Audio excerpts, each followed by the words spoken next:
1597년 7월 16일 새벽, 거제도 북쪽의 좁은 물목 칠천양에서 조선 함대가 불타고 있습니다. 판옥선 100여 척 5년 동안 단 한 번도 진 적 없던 함대가 이 하룻밤에 사라집니다. 명량에서 13척이 133척을 막아낸 이야기 앞편에서 보셨을 겁니다. 그 13척이 어디서 왔는지 아십니까? 바로 이 밤의 생존자들입니다. 오늘은 그 밤을 되감아 보겠습니다. 배가 약해서 진 게 아닙니다. 세계에서 가장 센 배를 갖고도 지는 방법이 있다는 걸 이 전투가 보여줍니다. 이야기는 반년 전 겨울에서 시작합니다. 1597년 정월, 통제사 이순신이 한양으로 압송됩니다.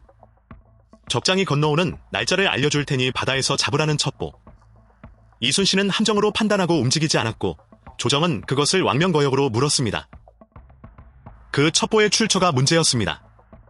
적장 고니시 진영의 이중간첩 요시라가 몇 년 동안 쌓아둔 신용으로 나른 정보였거든요. 자물쇠를 못 열면 열쇠공을 치우면 됩니다. 그리고 그 계획은 통했습니다. 이순신이 왜 함정이라고 봤는지는 지도가 설명합니다. 부산 앞바다는 넓은 외해입니다. 매복할 섬 그늘도 물살의 도움도 없어요. 적의 본거지 코앞에서 적이 고른 날짜에 적이 알려준 자리로 나가는 싸움. 5년 내내 자리를 먼저 고르던 사람이 받을 수 있는 제안이 아니었습니다. 조정의 눈에 그것은 잡을 수 있던 적장을 놓아준 죄였습니다. 이순신은 사형 직전까지 몰렸다가 백의종군으로 풀려나고 그 자리에 원균이 앉습니다. 개전 초부터 바다에서 싸워온 장수입니다. 그런데 이 사람은 처음부터 한 가지를 알고 있었습니다. 부산 앞바다까지 함대를 끌고 가는 건 자살이라는 것. 통제사가 되기 전 원균 자신이 그렇게 장계를 올렸습니다. 육군이 먼저 움직여야 수군이 나갈 수 있다고요. 그런데 그 자리에 앉는 순간 이 판단을 지킬 수 없게 됩니다. 여기서 잠깐 앞편에서 약속한 배 이야기를 하겠습니다. 판옥선입니다. 바닥이 평평해 좁은 물에서 제자리 선회가 되고 가판이 두 층이라 노젓는 사람과 싸우는 사람이 분리됩니다. 두꺼운 소나무 선체는 일본 배보다 단단했습니다. 한 척에 130명 80명이 아래층에서 노를 젓고 40명이 위층에서 활과 총통을 다룹니다. 노와 전투가 분리돼 있으니 싸우면서 움직이고 움직이면서 쏩니다. 무기 차이는 앞편 그대로입니다. 조선은 멀리서 때리고 일본은 붙어서 올라탑니다. 거리를 유지하는 한 판옥선은 지지 않습니다. 5년 동안의 전승이 그 증명이고요.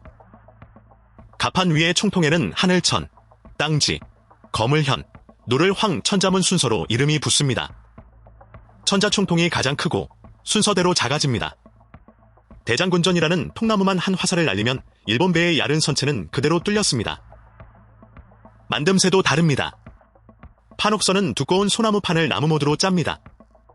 나무못은 물을 먹으면 불어나서 이음새가 더 단단해집니다. 일본 배는 쇠못으로 빠르게 짓는 쪽이었고 쇠못은 바닷물에 삭습니다. 부딪히면 깨지는 쪽이 정해져 있었습니다. 그런데 이 모든 강점에는 조건이 하나 붙습니다. 배가 움직이고 있어야 한다는 것. 거리도, 선회도, 조직 사격도 전부 항해 중의 이야기입니다. 이 조건을 기억해 두세요. 이 밤의 열쇠입니다.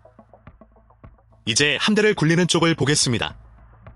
판옥선 100여 척이면 바다 위에 10,000명이 넘는 사람이 떠 있는 겁니다. 이 사람들이 매일 먹고, 마시고, 자야 합니다. 특히 물이 문제입니다. 노 젓는 격군은 중노동이라 물을 많이 마십니다. 물은 무거워서 많이 실을 수도 없죠.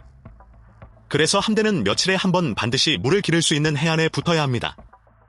이 보급 리듬이 함대의 목줄입니다. 밤마다 함대는 정박지를 골라야 합니다. 조건은 셋입니다. 물을 구할 수 있는가? 바람을 막아주는가? 그리고 급할 때 빠져나갈 길이 있는가? 앞에 둘은 편안함의 문제지만 마지막 하나는 생존의 문제입니다. 이 세 번째 조건을 기억해 두세요. 이순신이 5년 내내 한산도를 떠나지 않은 이유가 이겁니다. 지킬 수 있는 보급선 안에서만 싸운다. 부산 앞바다는 그 선박이었습니다. 그리고 1597년 여름, 조정은 바로 그 부산을 치라고 명령합니다. 원균은 버팁니다. 육군 없이는 못 간다고. 조정의 독촉은 거세지고 도원수 권율은 원균을 불러 곤장을 칩니다. 행주에서 지영으로 이긴 그 권율이 지영을 버리라고 매를 든 겁니다. 전쟁의 아이러니는 이런 데 있습니다. 7월, 함대가 한산도를 나섭니다. 판옥선 100여 척, 조선 수군의 전부입니다. 목적지는 부산 앞바다. 보급선 밖으로, 적의 앞마당으로. 일본 함대는 싸워주지 않습니다. 항구에 붙어 나오지 않아요.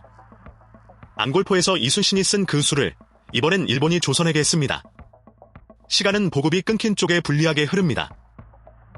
돌아오는 길에 풍랑을 만나 배가 흩어지고 가덕도에서 물을 깃던 병사 수백 명이 매복에 당합니다. 싸움 한번 제대로 못하고 판옥선의 엔지닝 격구는 연일 노역에 바닥나 있었습니다. 그 상태로 칠천량에 들어온 겁니다. 그리고 명령은 반복됩니다. 다녀오면 다시 나가라. 한산도에서 부산까지는 꼬박 며칠 백길입니다. 사람으로 움직이는 함대에게 이 왕복은 싸움 없이도 전력을 깎는 소모전이었습니다. 7월 15일 밤 함대가 칠천량에 닻을 내립니다. 거제도와 칠천도 사이에 좁고 잔잔한 물목. 바람을 피하기엔 좋은 자리입니다. 그런데 어딘가 낯익지 않습니까? 좁은 물목. 명량과 같은 지형입니다. 같은 지형이 명량에서는 무기였고 칠천량에서는 무덤이 됩니다. 차이는 하나뿐입니다.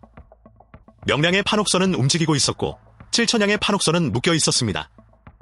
아까 배 이야기에서 기억해 두시라던 바로 그 조건입니다.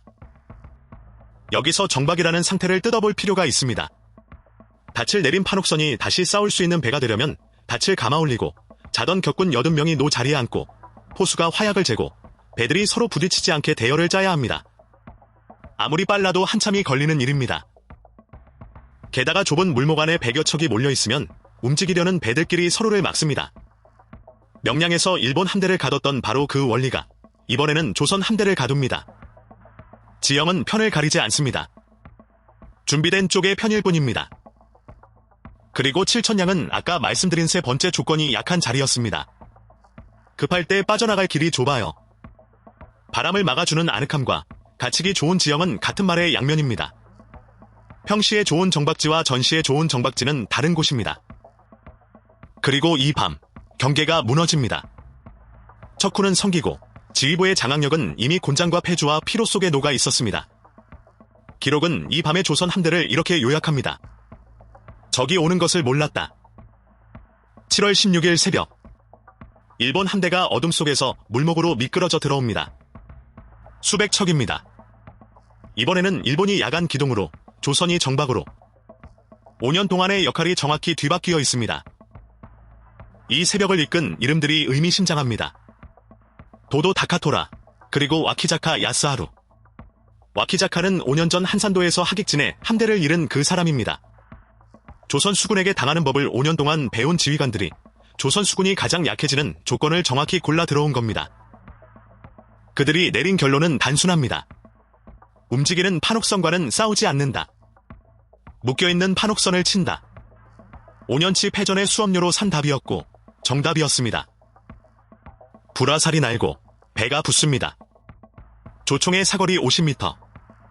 붙으면 일본의 싸움이라고 했던 그 조건이 정박한 함대에게는 피할 방법이 없는 조건이 됩니다. 닻을 올리고 노군을 깨우고 대열을 짜기 전에 적이 갑판 위에 있습니다. 총통은 화약을 재는 무기입니다.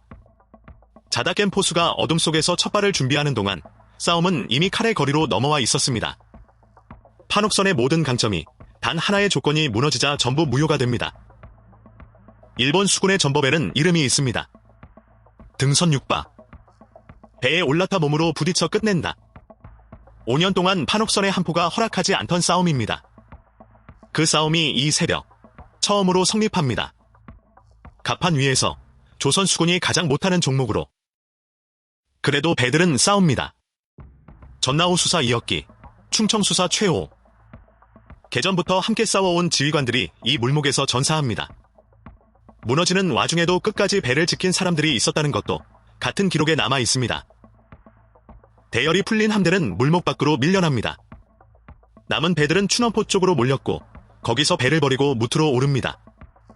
통제사 원균도 무대서 최후를 맞은 것으로 기록은 전합니다. 판옥선 100여 척 총통과 화약과 5년의 숙련이 하룻밤에 바다 밑으로 가라앉았습니다. 조선이 개전 이후 처음으로 바다를 통째로 잃은 날입니다. 단 한 무리만 빠져나갑니다. 경상우 수사배설이 판옥선 12척을 이끌고 물목을 빠져나가 남해로 내려갑니다. 도망이냐 판단이냐는 지금도 갈리는 평가입니다만 이 12척이 없었다면 2달 뒤에 명량도 없습니다. 이 밤에 사라진 건 판옥선만이 아닙니다. 거북선도 전부 여기서 잃었습니다. 사천 바다에서 처음 모습을 드러냈던 그 배는 7천량 이후의 해전 기록에 다시는 주역으로 등장하지 못합니다. 2달 뒤 명량에 거북선이 없는 이유입니다. 한산도 본영도 끝납니다. 적의 손에 넘길 수 없어 군량과 시설을 스스로 불태우고 물러났습니다. 5년 동안 쌓아 올린 수군의 심장이 적이 아니라 제 손으로 꺼졌습니다. 그리고 파장은 바다에서 끝나지 않습니다. 조선 수군이 막고 있던 남해가 열리자 일본군은 바다와 육지로 동시에 밀고 올라갑니다. 다음 달 남원성이 무너지고 전라도가 뚫립니다. 7천량의 청구선은 육지로 날아왔습니다. 패전 보고가 올라가자 조정은 수군을 아예 없애자는 쪽으로 기웁니다. 배도 없는 수군을 유지할 이유가 없다는 거죠. 그 폐허 위에서 다시 통제사가 된 이순신이 올린 답이 그 유명한 장계입니다. 지금 신에게는 아직 전선 12척이 있습니다. 그 12척이 어떤 밤을 건너온 배인지 이제 아실 겁니다. 2달 뒤 백의종군에서 돌아온 이순신이 이 12척을 넘겨봤습니다. 그리고 다시 좁은 물목으로 갑니다. 이번에는 묶여서가 아니라 움직이면서. 그 이야기가 아편의 명량입니다. 7천량과 명량 사이에 세배는 없었습니다. 같은 판옥선, 같은 좁은 물목. 달라진 건 배를 어디에 세우고 언제 움직이느냐, 그것뿐입니다. 무기는 조건이 지켜질 때만 무기입니다. 5년을 이긴 함대도 조건이 무너지면 하룻밤을 못 버팁니다. 7천량이 남긴 문장은 이겁니다. 지지 않는 함대는 없다. 지지 않는 운용이 있을 뿐이다. 다음 편에서는 이 판옥선이 가장 화려하게 움직인 날을 복원합니다. 한산도, 하객진. 반원으로 펼쳐진 함대가 어떻게 한 번에 방향을 틀었는지. 구독과 좋아요는 저에게 너무 큰 힘이 됩니다. 감사합니다.